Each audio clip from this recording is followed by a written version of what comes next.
Welcome to the Sheth Leadership Academy Lecture Series, a series of lectures delivered by Professor Jagdish Sheth, one of the top thinkers in consumer behavior and the author of books such as Firms of Endearment and The Self-Destructive Habits of Good Companies.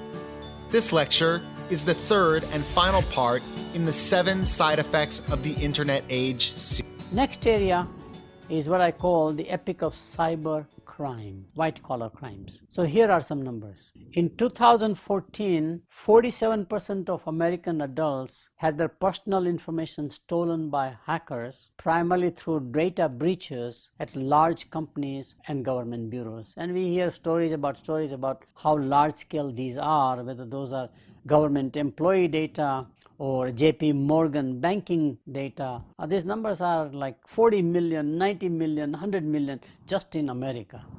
According to McAfee, which is one of those, security, softwares, cyber crime's global cost is estimated to be more than $400 billion each year, which is bigger than what we spent in Iraq war, Afghanistan war, which were multi-billion-dollar annual costs. This is bigger than that, and I think this may be underestimated again. Cyberbullying is very widely prevalent among teenagers. We all know that thing. We hear about anecdotal studies. White-collar crimes, which is what cybercrime is all about, as opposed to physical assaults, white-collar crimes range from identity theft, which is the low end of this white-collar crime, to ransomware, where you have to pay a ransom to release your own possessions, information, to spoofing. I learned about spoofing recently, where manipulating the stock market, where a hedge fund guy will ramp up by buying shares of a company and have a short sell order, because as everybody follows computer to computer, the stock price will rise. There is a price arbitrage within hours, within day at least, and therefore you have a shorting at the end of the day and you make money. Totally having a disruptive impact on the stock market.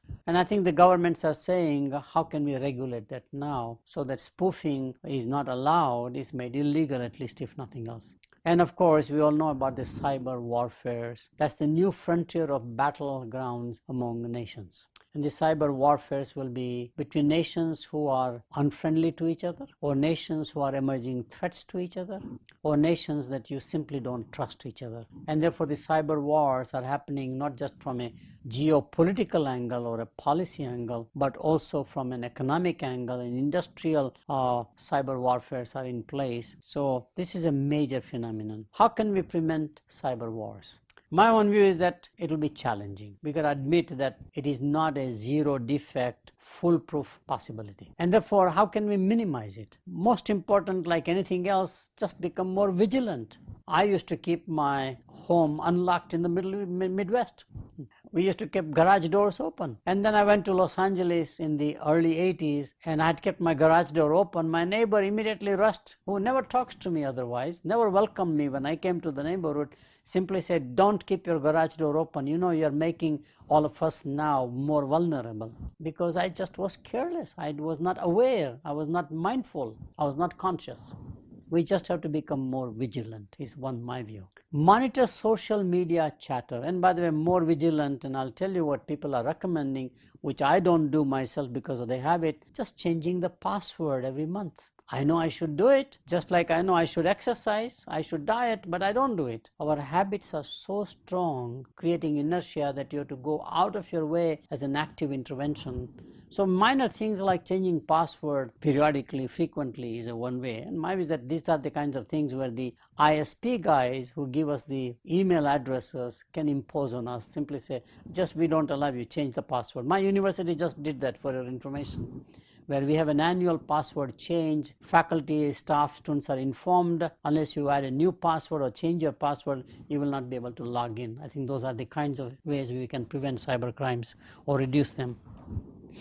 Monitoring social media chatter. Cyber crimes don't happen suddenly. There's always a brewing phenomenon. Cyber crimes often are done in teams. Teams have to organize, communicate, and therefore listening to social media chatter, and it's not the government responsibility. Social media chatter can be listened by anybody, and that can give you early indications. It's like predictive analytics, as they call it in my world of marketing and business. Backup storage into digital safe deposits, similar to bank safe deposits. We have a lot of information which we have to keep retained. Is it possible to take it off our hard disk drive or in our typical soft storage places and put it into something that's much more secure someplace?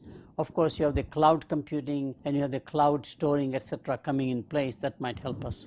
Share vital information selectively. This is where I'm usually very careless. I would put my social security public. I'll give my birth date public. We do it on Facebook or social media, so we get congratulations on our happy birthday kind of a thing. But this is apparently all the consumer advocates will tell you, just don't do it. You don't have to share unless it's absolutely mandatorily legally necessary. In America, when you go to a physician, they ask for your social security number. Why? We have consumer advocates who basically say you don't have to give social security. They will figure out how to get your database some other way, because it's a one that can actually take your identity out and identity theft can take place. Emulate home security and neighborhood watch practices in the digital world. In other words, in this area, we know quite a lot about how to intervene, how to reduce, even how to prevent physical crimes. One can emulate quite a lot of those techniques and practices into the digital world. Sixth area, I call it stranded assets. Growth of online platforms, e-commerce, social media are creating pressure on all brick and mortar facilities. Happening in the factories, which we have never connected, happening in retail shopping centers. In fact, data right now shows foot traffic in retail shopping centers, despite all the excitement we create, customer experience, and we create, is not working as well. We have rise of this sharing economy that is increasing, especially with the success of Uber or Airbnb. In other words, there's a lot of capacity that for whatever reason in the way we organize is kept idle. I mean, in the old days, the taxi drivers just will be waiting, right? And probably they only ride maybe 1/4 of the time, 75% they are waiting for the ride. Most people have extra bedrooms, always kept empty. And therefore, how can we use that capacity as we use more efficiently through online platforms and arbitrage, existing capacity, which is usually 90-95% of total future capacity. We always add 5% or so annually in terms of physical brick and mortar things. As we liberate that from its utilization, the demand for future capacity declines by definition.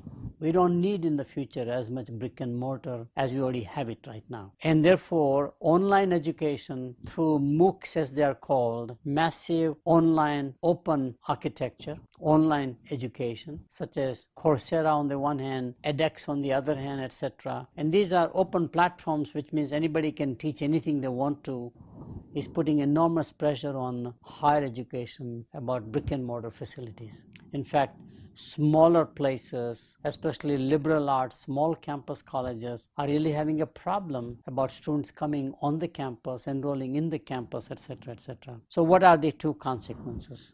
Physical capital. Will we have a surplus of shopping centers, just as an example? And what about the human capital, people? Will we have a surplus of humans as we do so much of automated and we make our automation so smart through artificial intelligence, which means machines do more and more as much brainy stuff as they did with physical stuff, like remote places the robots can go out, as we do in the space, for example. But if those machines can also do things of the mind, not just things of the body, are we becoming more dumb? Or that human capital surplus, what do we do with that talent or the people, is becomes a sort of a global issue by and large. So let me talk about how to revitalize stranded assets, how to use them. First one is repurpose them clearly. Shopping malls should become service malls, like restaurants, like office space. Who said you have to sell merchandise? It has great infrastructure, old warehouses near railroads. Now you revitalize that neighborhood and make warehouses into loft-oriented or loft-based apartment or condominiums, as it is done on campus towns everywhere, because that location is so valuable.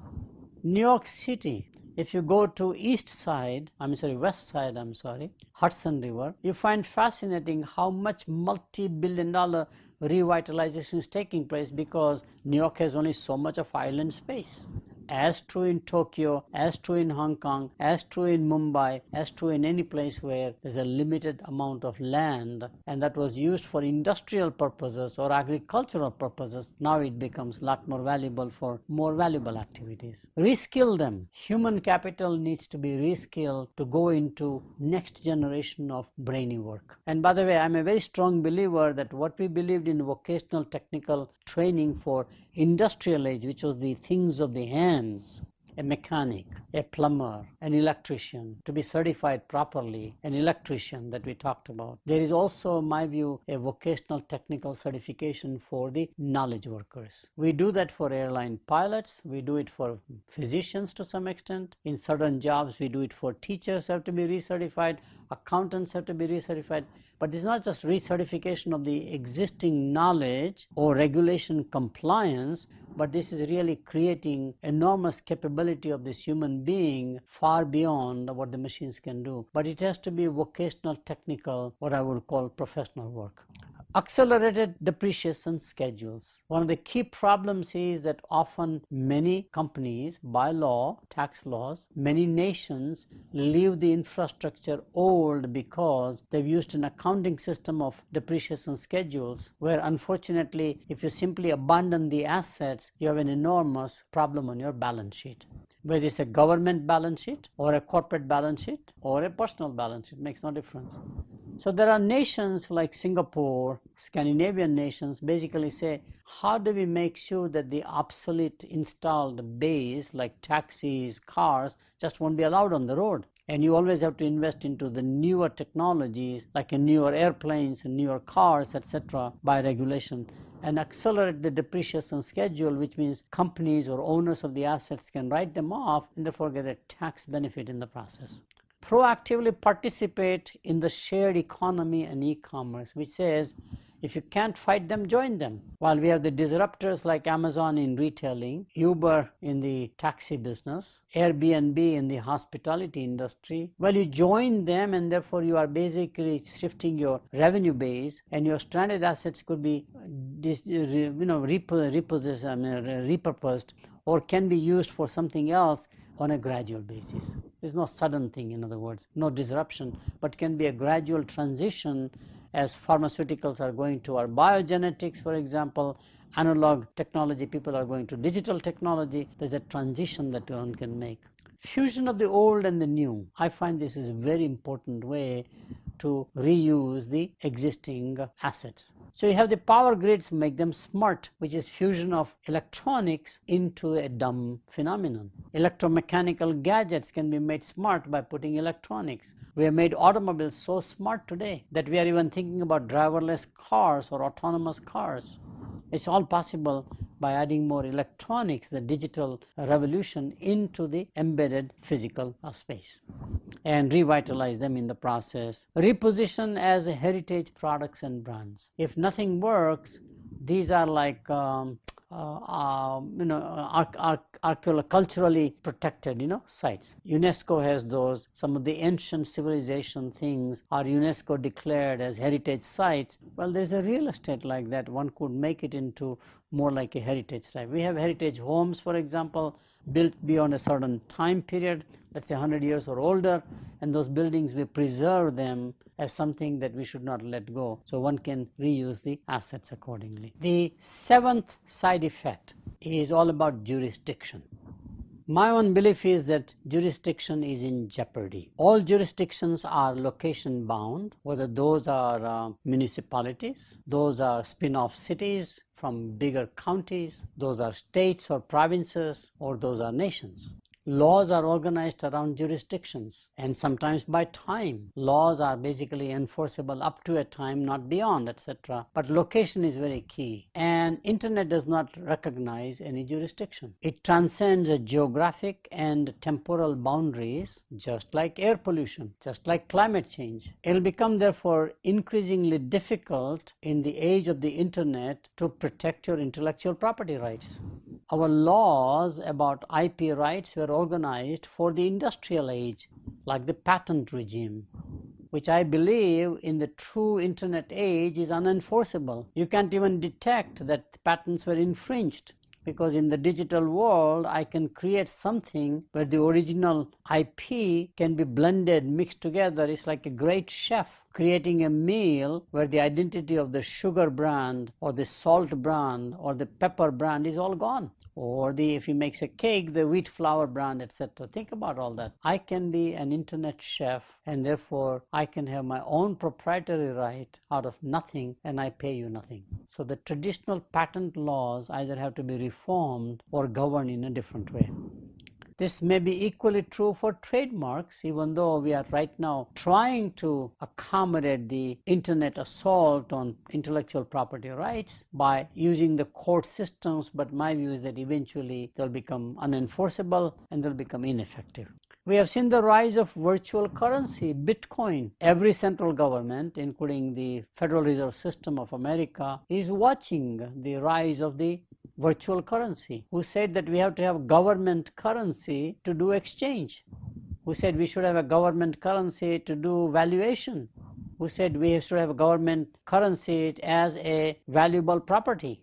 In fact, before the rise of the bank notes, which is the current national currencies, each banker has their own IOUs, which became a banknote. And before the banknotes, we actually had gold as the currency. So I can have anything as a currency, which has a storage value, resale value, exchange value, etc., like currency. And Bitcoin as a phenomenon, which I've begun to study more carefully, is here. What are the other Bitcoin phenomena? Well, to me, in terms of exchange, PayPal or Apple Pay, who says I need credit cards and therefore be a part of the banking system. Very interesting. So where are those boundaries? Right now we are in the twilight zone. One foot is here, one foot is emerging there, but we don't know when we go all on the other side of the twilight zone as to what happens to current laws, current governance, current jurisdiction. And we also have the rise of the shadow economy, what is called the Silk Road. With the use of the internet, things that are contraband, things that are jurisdictionally not allowed, let's say medications, I can do it in a different way, and somebody has coined the phrase that this is called a Silk Road.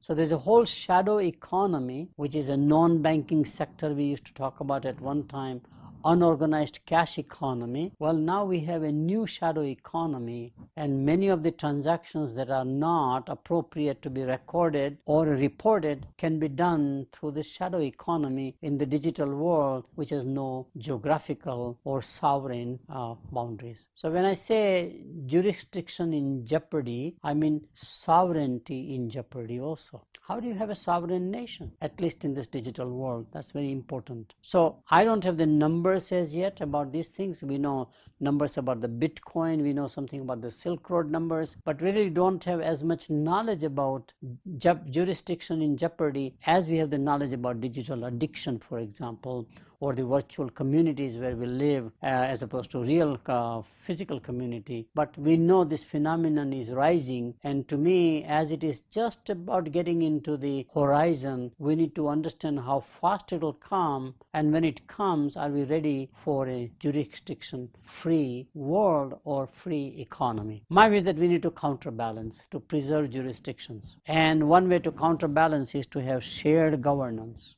That means governance is not dictated by any one nation, or my governance is shared with your governance, as we do with standards. We have lots of technical standards we begin to say governments will agree on, like you have the ITU, United Nations Agency for International Telecommunications Union, which puts standards about what the protocols are when a telephone call goes from one country to other country or one jurisdiction to the other. It's always possible. So shared governance is one very important phenomenon, and that is where countries of the same mind, a coalition of the willing or the coalition of the common interest behaves better. But when you have a divided world, how do you get that shared governance so that it is devoid of the ideology, hopefully, and devoid of the politics of the nations? Second one, which is much easier to implement, is just interagency cooperation. Governments are just like large enterprises. So you have the bureaus in corporations, you have the functions, you have the product bureaus, product divisions, functional divisions, and they have turf fights among themselves. Governments probably have super corporate structures where the boundaries are very tightly drawn by budgeting process, by authority, etc. You are not allowed to cross the boundary. So how do you create a cooperation? Of course, in a crisis we do it quite often, but how to do it in a preemptive, positive, proactive way becomes very key. So I believe interagency cooperation is something that we have to somehow implement, however the governments do it. Third one, and the one that I think is most likely, is industry's self-regulation. In other words, the industry of the social media industry, industry of the telephone networks, industry of the internet pipeline, the device makers, they're all a part of the ecosystem of what's called ICT, information communication technologies, and they need to come out with their own de facto standards to say, how do we make sure that jurisdictions are recognized, preserved, and we can track that as to whether jurisdiction boundaries are leaking or boundaries that are ignored in some fashion. Is similar to the refugee problems that we experience right now. Refugees again don't recognize boundaries. They want to cross wherever their future lies. It's very important to realize that how do we do that thing. My view is that among all these things, industry will do better than the governments. Next area is what I call licensing IP rights. I've always advocated for many companies working in the digital age, from, for example, Hughes Corporation to Texas Instruments to Motorola to Lucent. I mean, any one of them you can think about. And I've always found that in the digital world, you are better off creating the proprietary technology, getting the legal rights to those, but licensing them. Licensing will demotivate from counterfeiting, and licensing you will make money in small dimes and nickels, etc. And overall, those little dimes and nickels add up to a big money. More so than you invent a proprietary standard, you make the product, you offer an offering or a service out of that product, you service the product, you service the offering. It's just not possible today, and therefore the technology is moving too fast. So the question is, license it. This is where Android versus Apple philosophies are in clear difference, and who comes out ahead becomes a key issue in the minds of the people. I'm fond of licensing. Personally, I must tell you, anything I invent, I can license it and get a royalty, just like authors write books, but then they don't publish it. Just like scientists invent and it goes to a laboratory which commercializes. We do in the academic world, a lot of our IP created in the academic world to commercialize it by a private sector. We need an Interpol of the internet. We already have an Interpol for the physical movement of people who are, I guess, criminals, tracking them, etc. But we need an internet Interpol, which is a interjurisdictional cooperation on things of crime, in this case, cyber crimes. I also believe that ultimately, given the diversity of ideologies and the political processes and political gridlocks within a nation, between nations, probably we will end up having a United Agency, United Nations agency, like the ITU, like the UNESCO, like the WHO, like the ILO, that is International Labour Organization, WHO is World Health Organization. I think we will create one more agency strictly for jurisdictional issues in the internet age. And the last one is that we need to probably update, revise, and rewrite our laws, as we have done before. With the new context, new technology, we always revise our laws. So how do you revise our laws and regulations or regulatory frameworks to preserve jurisdiction as the technology? In other words, technology is the lead and the regulation adapts to technological changes, rather than regulations not allowing the technology, because my view is that internet is a technology like water. It'll find its own playing field, it'll ignore any other boundary, and you can't contain it. So we have talked about 7 side effects of the internet. I don't believe these are exhaustive. I've identified them as at least mutually exclusive, that are independent, interrelated but independent. And this is the one thing that I could do over several years of research to come and crystallize into at least 7 side effects or unintended consequences. And the way the presentation was organized is where we began something that's very personal, like the digital addiction, to the roommate nation, to become much more from a micro to more and more macro. And therefore something that what we can do ourselves as users of the technology to what the nations and the government and the industry has to do, more macro essentially. And the jurisdiction is the last one, which is the most macro. So here is the conclusion. The internet is the most transforming technology the world has seen and will have an unprecedented impact on our lives, on the economy and the social order. Like a very potent medicine, the internet will have significant side effects. Prevention and early interventions are critical to minimize negative economic and social consequences. Prevention and early intervention are very important. What we did not do in the industrial age, and we are paying for the negative consequences, I think in this case we have to intervene, we have to prevent, because the negative consequences will be more dramatic, more pervasive, and probably more we will regret in the future if we don't manage, understand, contain now. The 7 side effects have been identified, ranging from digital addiction, growth of cyber crimes, public acrimony, to stranded assets and jurisdictional issues. Existing governance will not be useful. We'll have to reinvent prevailing governance by rewriting the laws and regulations. Whether it is at home, this is a very important point I want to make. Remember, there are governance at home. What is the right behavior by whom? Whether this governance comes by law or comes by social order or by societal norms, faith norms, whatever they are, I don't care. But there is a governance in the family to run a family as a unit. Of course, now we have more and more legal rights, etc., on family members and legal obligations on family members. Do you abandon your child? Well, the law says you can't. Do you have a corporal punishment? No, you can't. See, we have now what was socially designed norms are now being replaced more and more by legal norms of a given country and its belief system. So there is a governance at home. There is always has been a governance in corporations. Every corporation has a certain code of conduct about how employees can and cannot behave, should and should not behave. And we have governance in the communities also. Outside of the legal framework, the community homeowners associations. Well, you can build a house that way. You have to manage this whole environmental issues within this community, and that's not really outside municipality regulations, but it is the homeowners associations, cooperatives, co-owners putting their own rules, regulations like self-regulations, and of course at the nation level and at the global level. With new governance standards and their compliance, it is possible to minimize the side effects while maximizing the beneficial effects of the internet. So despite all these warnings I've given in this 2-part lecture, 3-part lecture, I'm saying that ultimately internet is going to be very beneficial if we know how to manage or minimize or prevent the side effects. And therefore, as they say in Star Wars, may the Force be with you. Thanks for listening to Part 3 of the 7 Side Effects of the Internet Age with Professor Jagdish Sheth.